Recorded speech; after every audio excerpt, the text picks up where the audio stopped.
رب العالمین حمد الشاکرین افضل الصلاة واکمل السلام علی سید المرسلین وعلی آلہ واصحابہ اجمعین اما بعد فاعوذ باللہ من الشیطان الرجیم بسم اللہ الرحمن الرحیم والعصر ان الانسان لفی خسر الا الذین آمنوا وعملوا الصالحات وتواصوا بالحق وتواصوا بالصبر صدق اللہ مولانا العظیم وصدق رسولہ النبی الکریم ونحن علی ذلک لمن الشاہدین والشاکرین والحمد للہ رب العالمین ان اللہ وملائکتہ یصلون علی النبی یا ایہا الذین آمنوا صلوا علیہ وسلموا تسلیما درشی پڑھ لیجیے الصلاۃ والسلام علیکہ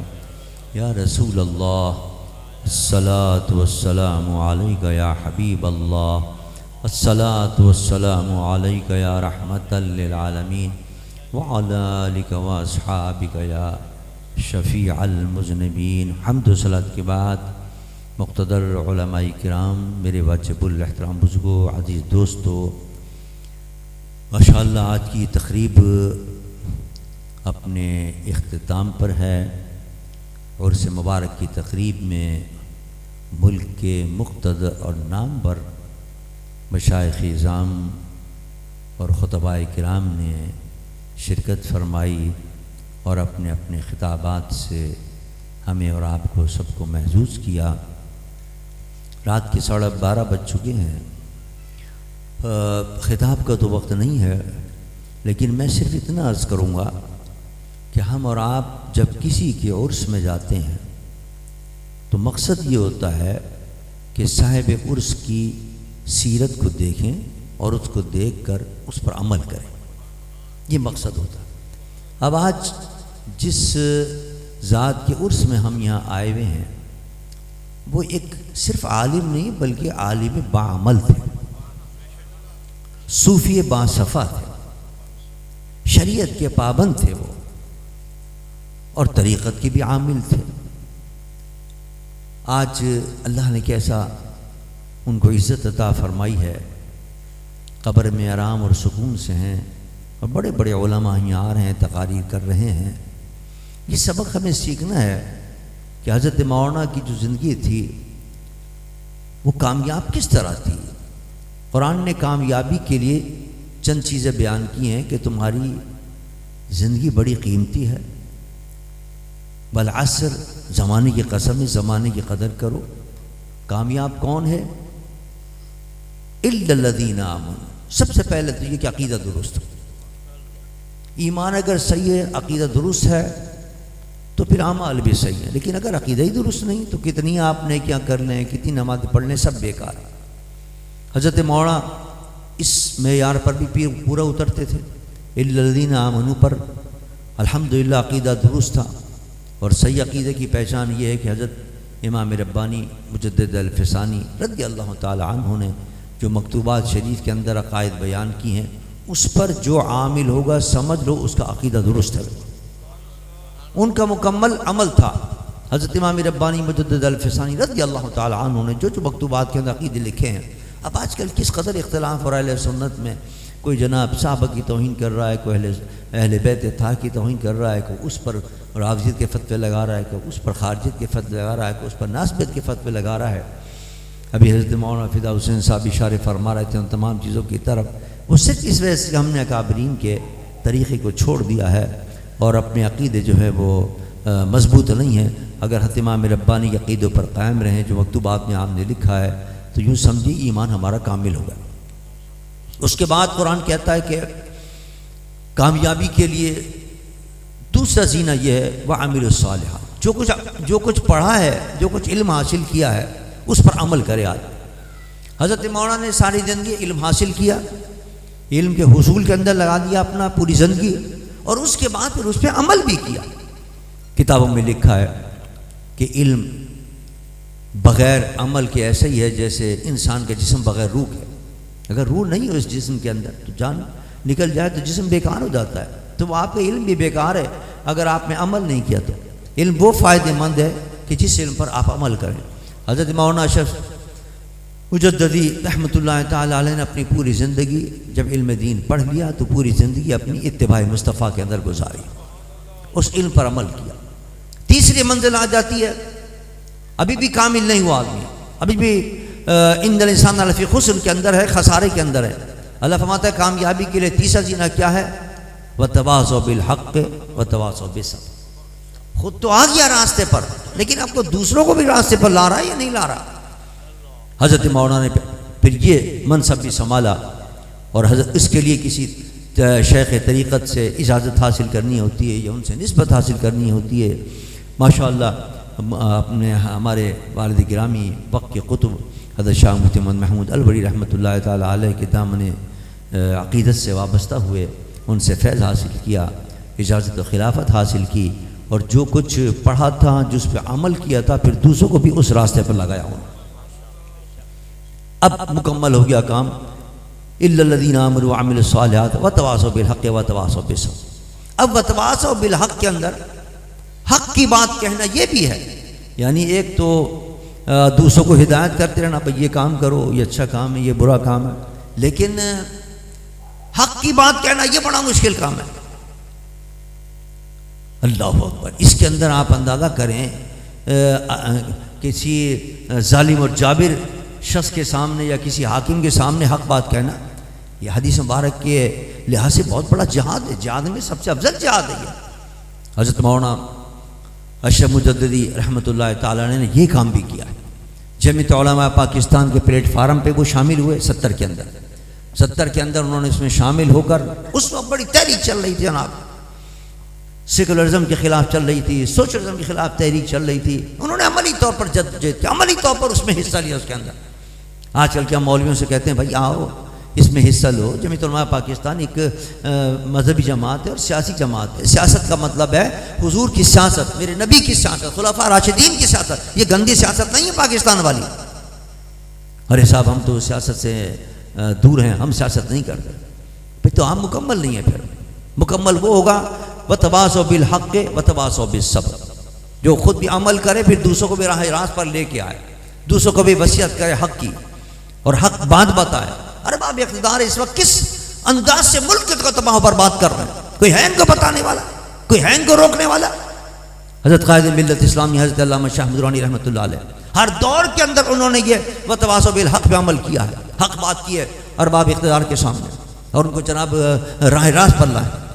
جب وہ پاکستان توڑ رہا تھا یحییٰ خان، اس وقت آپ گئے اس کے پاس، اس کو سمجھانے کے لیے گئے تھے، شراب کی بوتل رکھی ہوئی تھی اس کی ٹیبل کے اوپر، آپ نے کہا پہلے ہٹاؤ اس شراب کی بوتل، شرم نہیں آتی تم شراب پیتا، اس کے بعد ہم تم سے بات کریں گے۔ کسی میں ایسی ہمت ہے کہ جو کسی چھوٹے سے کمشنر کے سامنے بھی ایسی بات کر لے، جس آئے وہ چیف مارشل ایڈمنسٹریٹر تھا اس زمانے کا، ہٹاؤ اس بوتل کو، بوتل ہٹوائی، اس کے بعد پھر اس سے بات کی، سمجھایا اس کو پاکستان مت توڑ، کیوں پاکستان توڑنے پہ تلا ہوا ہے۔ اس کے بعد پھر جو دور بھی آیا، خواہ نوازی کا دور آیا ہو، خواہ جناب ضیاء الحق صاحب کا دور آیا ہو، خواہ مشرف صاحب کا دور آیا ہو، خواہ بے نظیر کا دور آیا ہو، حتیٰ کہ بھٹو صاحب کا دور آیا، بھٹو صاحب کے دور کے اندر بھی یہ جو قادیانیت کا بل پاس کرایا ہے یہ علامہ شاہ درانی نے اس کو راضی کر کے پھر پاس کروایا۔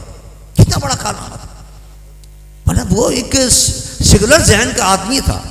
اس نے کہا درانی صاحب سے، درانی صاحب یہ کیا آپ نے مسئلے شروع کر دیے، فلاں کافر ہے اور فلاں مسلمان ہے، جائیے آپ اپنے مدرسے میں شروع کیجیے کام۔ بھٹو صاحب وزیر اعظم تھے اس زمانے کے، یہ اپنے مدرسے میں جا کے آپ بات کیجیے، آپ نے یہ اسمبلی میں شروع کر دیا قادیانی کافر ہے وہ۔ درانی صاحب نے بڑی حکمت سے کو سمجھایا کہ آپ یہ بتائیے مجھے کہ اگر کوئی اس وقت کھڑا ہو کے پاکستان میں یہ کہے کہ میں وزیر اعظم ہوں تو آپ کیا کریں گے؟ کہہ رہے گا پھانسی پہ ٹانگ دوں گا اس کو، اس لیے وزیر اعظم تو میں ہوں، وہ جھوٹا دعویٰ کیوں کر رہا ہے؟ درانی صاحب نے کہا جس طرح آپ کو اللہ نے کو عہدہ دیا، اگر اس کے خلاف اگر کوئی جھوٹا دعویٰ کرے وزیر اعظم کو، آپ کو گوارا نہیں ہے، تو میرے آپ کے نبی کو بھی اللہ نے یہ ختم نبوت کا عہدہ عطا کیا ہے، کوئی اس کے خلاف دعویٰ کرے گا مجھے اور آپ کو بھی قبول نہیں ہونا چاہیے۔ اس کے دماغ میں بیٹھ گئی بات، ذہن میں بات بیٹھ گئی، اس نے کہا ٹھیک ہے ہم آپ سے تعاون کریں گے۔ تمام وہ جو اس کے پیرزادہ وغیرہ تھے وزراء سے کہا روحانی صاحب کا تعاون کریں اور اس بل کو متفقہ طور پر پاس کرائیں۔ الحمدللہ وہ پاس ہو گیا الحمدللہ۔ تو یہ جو کام کرنا تھا کہ حق بات ارباب اقتدار تک پہنچانا، ان کو نصیحت کرنا، ان کو سیدھا راستہ دکھانا، پھر اسمبلی میں پہنچ کر اسلام کے حق کے اندر قوانین پاس کرائے نورانی صاحب قبلہ رحمۃ اللہ علیہ۔ آج بھی ضرورت اس بات کی ہے کہ اسمبلی کے اندر پہنچا جائے اور یہ اسلام کے خلاف قوانین پاس کی جائے، ان کے خلاف کام کیا جائے وہاں بیٹھ کر۔ یہاں ہم کچھ نہیں کر سکتے اس اسٹیج پر بیٹھ کر، یہاں کیا کہ تھک گئے، جو اقتدار میں آیا حکمراں اس کے پاس گئے، نواز شریف صاحب کیا، بھٹو صاحب کیا، بے نظیر کیا، اور خان صاحب کیا، عمران خان، سب کو کہا جا کے کہ آپ کے دور میں یہ اسلام کے خلاف کام ہو رہا ہے، یہ اسلام کے خلاف کام، خدا کی بات ہے آپ ڈریں اللہ کے غضب سے ڈریں اس کو۔ لیکن آس پاس جو ان کے لوگ ہوتے ہیں وہ بہکاتے ہیں، آپ کو تو کیا نام ہے یورپ اور امریکہ کی خوشنودی حاصل کرنی ہے، وہ تو 2 منٹ میں آپ کو اتار دیں گے، لہٰذا آپ یہ قانون بھی پاس کر دیے، یہ قانون پاس کیجیے۔ IMF کے پاس سارے اسلام کے قانون، اسلام کے خلاف قوانین ہی پاس کر رہے ہیں۔ اب اس وقت ضرورت تھی کہ اسمبلی کے اندر کوئی مرد مجاہد پہنچتا۔ 18 کی اسمبلی کے اندر میں نے کتنی کوشش کی، کتنے سر مارے کہ نا میں اہل سنت کے پاس جا کے خدا کے واسطے ایک ہو جاؤ، خدا کے واسطے ایک ہو جاؤ، ورنہ اسمبلی کے اندر نہیں پہنچو گے تو بڑا نقصان ہوگا، مسلک کا نقصان ہوگا، عقیدے کا نقصان ہوگا، دین اور اسلام کا نقصان ہوگا۔ لیکن نہیں گیا سمجھ میں، نتیجہ کیا نکلا؟ ایک آدمی، ایک اہل سنت نہیں پہنچ سکا اسمبلی کے اندر، اسلام کے صحیح معنوں کے اندر اسلامی نظام کا علم بردار کوئی نہیں پہنچ سکا۔ اب وہی دوبارہ پھر آ رہا ہے، الیکشن آ رہا ہے، تمام اہل سنت کی بڑی بڑی جماعتوں کے پاس جا جا کے تھک گیا، ان سے کہہ رہا ہوں خدا کے واسطے ایک ہو جاؤ۔ صاحب ابھی صحیح کہہ کے گئے ہیں صاحبزادہ حامد رضا صاحب کہ اتحاد اہل سنت اگر ہو جائے، اہل سنت اگر متحد ہو جائے، بہت بڑی طاقت ہے یہ۔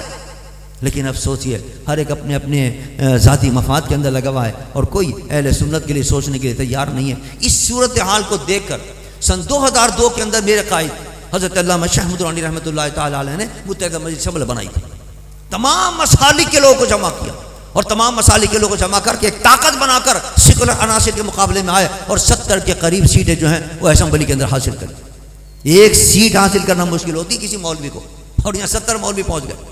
میں بھی اس زمانے کے اندر اسمبلی کے ممبر سال 2002 کے اندر ایسا محسوس ہوتا تھا جیسے ہم کسی مدرسے میں بیٹھے ہیں، سارے مولوی بیٹھے ہوتے ہیں، آگے سے لے کے آگے تک، اگلی سیٹ سے لے کے پچھلی سیٹ تک، بڑی بڑی داڑیاں جناب، رومال پڑے ہوئے جناب، پجامے پہنے ہوئے سب نے، اور جناب عجیب منظر تھا کہ یہ اسمبلی ہے، ہم کسی مدرسے میں آ گئے۔ یہ اتحاد کی برکت تھی۔ آج بھی اگر اتحاد ہو جائے، چلو اگر آپ کسی دوسرے مسلک سے نہیں کرنا چاہتے، کم سے کم اہل سنت کا تو اتحاد کر لو کم سے۔ لیکن افسوس یہ ہے کہ نہ اہل سنت سے اتحاد کرنے کے لیے تیار ہیں، نہ دیگر مسالک سے کرنے کے لیے تیار ہیں۔ بہرحال ہم اپنی کوشش میں لگے ہوئے ہیں۔ آج بھی اجلاس تھا ملی یکجہتی کونسل کا، صبح میں گیا ہوا تھا، الحمدللہ بڑا کامیاب اجلاس رہا، اس لیے کہ وہ جو سانحہ ہوا ہے مستونگ کے اندر وہ کوئی معمولی سانحہ نہیں ہے، دل ہلا کے رکھ دیے ہیں مسلمانوں کے۔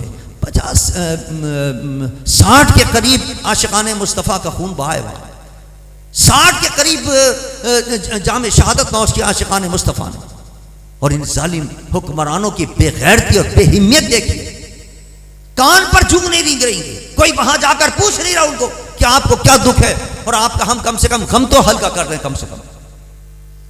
اور یہاں اگر کسی کے ہاتھ میں بھی کوئی لگ جاتی ہے تو جناب پوچھنے کے لیے چلے جاتے ہیں اس کو کہ صاحب طبیعت کیسی ہے آپ کی، اور یہاں جناب 60 کے قریب لاشیں گری ہیں اور ان کو احساس نہیں ہے۔ اس لیے کہ پاکستان سے محبت کرنے والے حکمراں آنے چاہیے، اسلام سے محبت رکھنے والے، دین سے محبت رکھنے والے حکمراں آئیں۔ جب تک پاکستان کے اندر اسلام کا نظام نہیں آئے گا یہ مصیبت آتی رہے گی، یہ مراحل آتے رہیں گے۔ روزانہ دہشت گردی ہو رہی ہے، روزانہ ہو رہی ہے، ہر دوسرے روز جناب ہمارے پاک فوج کے جوان جو ہیں وہ شہادت کا جام نوش کر رہے ہیں۔ کون اس کا ذمہ دار ہے؟ حکمران کو کوئی عقل نہیں ہے کہ کوئی لائے عمل طے کرے اس کے اندر؟ روزانہ نئے نئے قوانین بنا کے اعلان کر دیتے ہیں اور یہ سوچتے نہیں کہ اس کا ری ایکشن کیا ہوگا اور کس طرح ملک کے اندر بدامنی پھیلے گی، کوئی سوچنے والا نہیں۔ ہم نے طے کیا یہاں آج کے اجلاس کے اندر کہ ایک وفد بنائیں گے اور جو اہم لوگ ہیں ان سے مل کے کہیں گے کہ صاحب یہ آپ قوانین بنا رہے ہیں اور یہ آپ اصول طے کر رہے ہیں، اس کی وجہ سے یہ سارے مسائل پیدا ہو رہے ہیں، خدا را ایسا نہ کریں، اور ملک کے اندر امن و امان کی فضا پیدا کرنے کی کوشش کریں، اور جو مستونگ کے اندر جو عاشقان مصطفیٰ شہید ہوئے ہیں ان کے ساتھ بھی آپ کم سے کم کوئی تھوڑا بہت سلوک کریں۔ یہاں تو ادھر کیا نام ہے ایک اقلیتوں کا ایک مسئلہ ہوا تھا، کون سی جگہ تھی وہ؟ جڑاں والا کے اندر پورا جناب میڈیا جناب لگا ہوا تھا، 24 گھنٹے لگا ہوا تھا جناب، اور ساری جتنی انتظامیہ تھی صدر سے لے کر اور وزیر اعظم سے لے کر نیچے ایس ایچ او تک سارے وہاں پہنچ گئے تھے۔ آپ اندازہ تو کیا 50 یہاں جام شہادت نوش کرنے والی انسان نہیں ہے؟ کوئی نہیں کیا ان کو پوچھنے کے لیے، کوئی ان کو دلاسا دینے کے لیے نہیں گیا، ان کے ورثاء کو کوئی ان کے زخم پر مرہم رکھنے کے لیے نہیں گیا وہاں۔